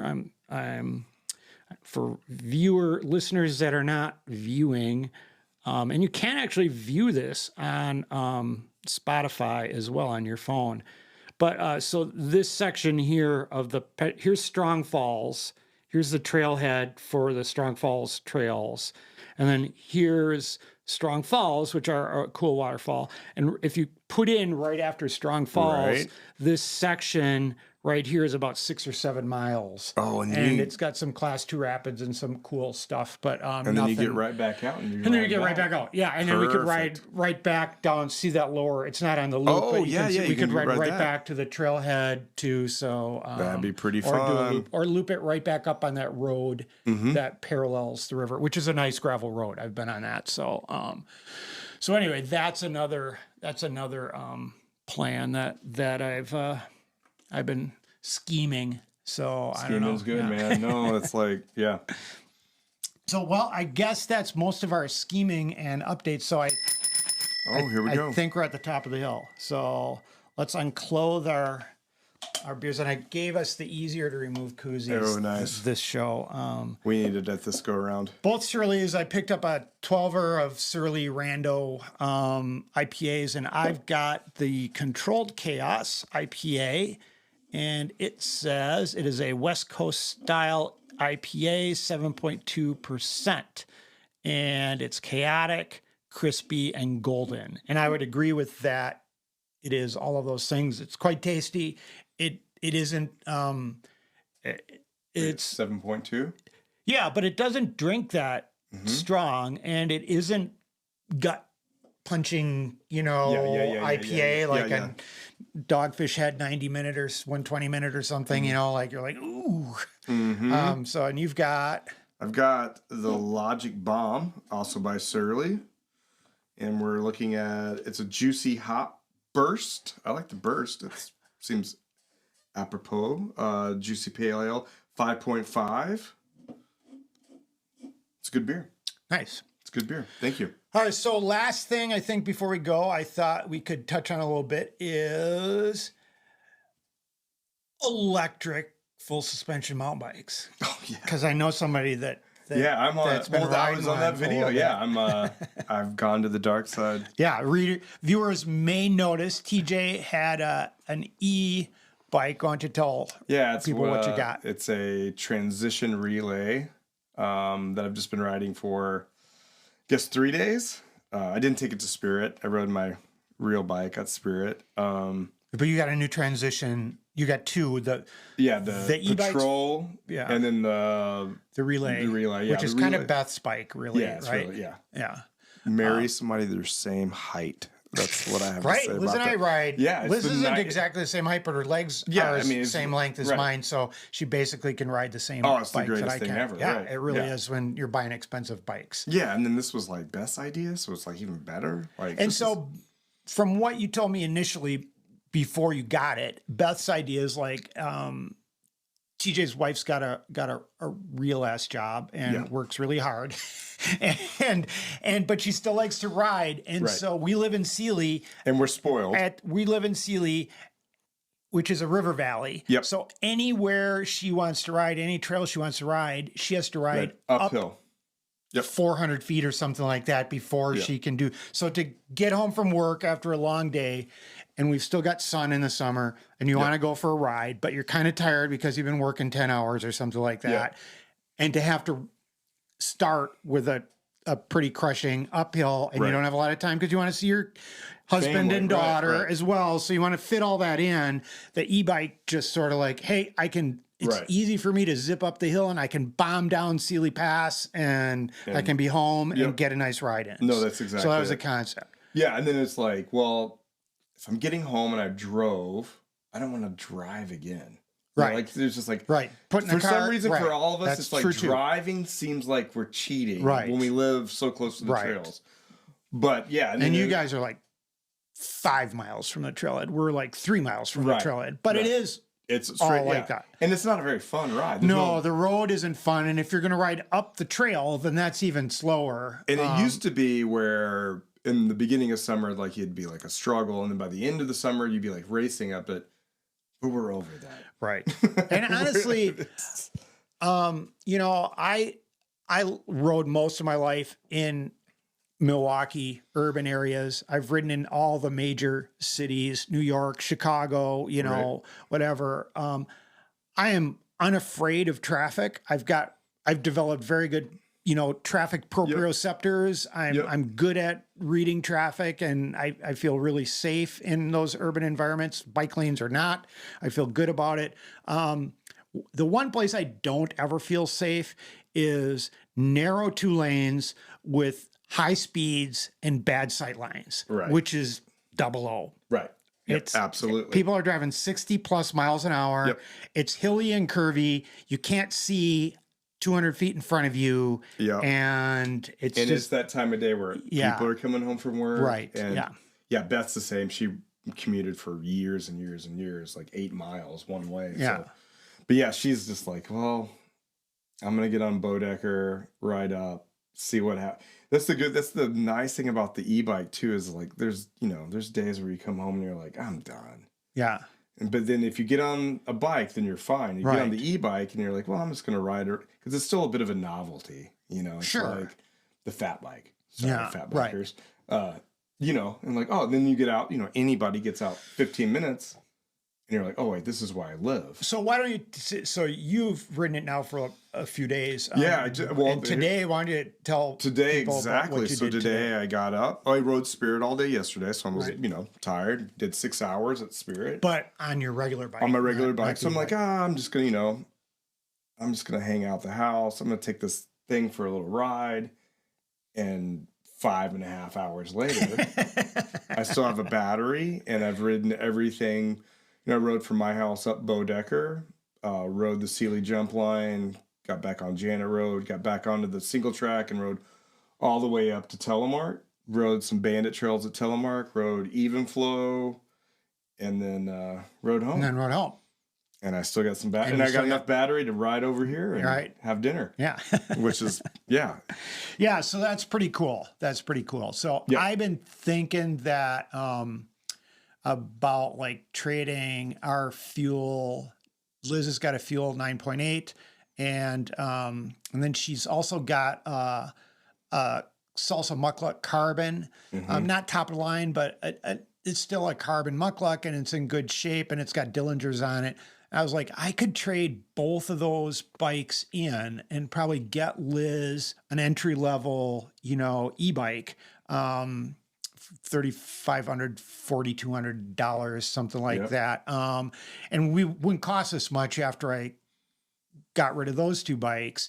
And that would be kind of like a leveler for us, because she's not as fit as I am on the bike. She's more of an equestrian. She rode every day to work all year round when we lived in Milwaukee, you know, but that's like, you know, she didn't call herself a cyclist. It was just a logical way to get back and forth to work. It was a 5-mile commute, and it was easy and environmentally friendly and healthy and all that. And she had a friend that she could ride with. But that's like, I brush my teeth every day, but I don't read dental magazines. Right, you know, exactly. I ride bikes and I read bike magazines. Yeah. She doesn't read bike magazines. She doesn't consider herself a cyclist, but she does enjoy doing it, particularly the new green trails and stuff like that up at Telemark. She really likes that. So I thought it'd be kind of like a leveler for us to, she's always worried. I don't mind riding a little bit slower or riding a little bit shorter, but she like has this like, gets in your head. You know, you're not enjoying this. You're not, you know, I'm making you ride too slow. So I think that would sort of like level us out, you know, on it. So I've been thinking about doing that for her. Yeah. And really the whole Telemark project is going to be set up for e-bikes. Yeah. I mean, there's not going to be a lift. Right. You know, and it's like... I mean, that's kind of... Enduro kind of is an ideal e-bike sport, right? It absolutely is. Especially because, like, I was I mean, I don't want to take the earn your turns out of every ride, but there's also the constraints of time and family, and this is what I was thinking about. Today I had the luxury of riding for 5.5 hours, which is amazing. But I was like, if I was really going to race Enduro again, because on Saturdays or Fridays, whatever the day before the Enduro is, you like to do all the tracks. I was like, this is the perfect bike to like get to. And use this transition relay that you have, you can take the battery and the motor out too, right? Yeah.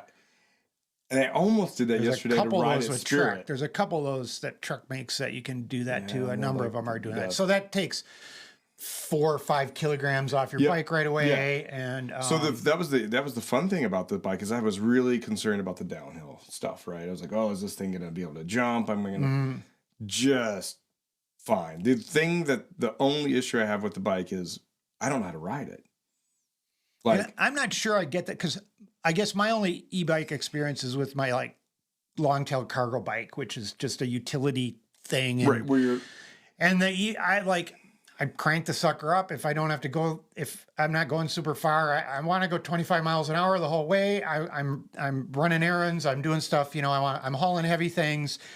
I use it for that. I don't care that it doesn't feel like a real bike. I have to pedal it to make it go, but it doesn't feel like a real bike. Yeah, for me, it wasn't even necessarily the feel of a real bike. So it's like pedal, because I don't care how I pedal up the hill. I just want to get to the top. I guess it is a real bike. It is a real bike. I don't know. Yeah. But it's like, like all these inputs that we've learned about from, pedal bikes, acoustic, but whatever you want to call them. That like little push you do, and then push your hips up when you see a rock. Yeah. Don't do that on an e-bike. You just like do the same cadence. Right. And it goes right up everything. Right. And that's...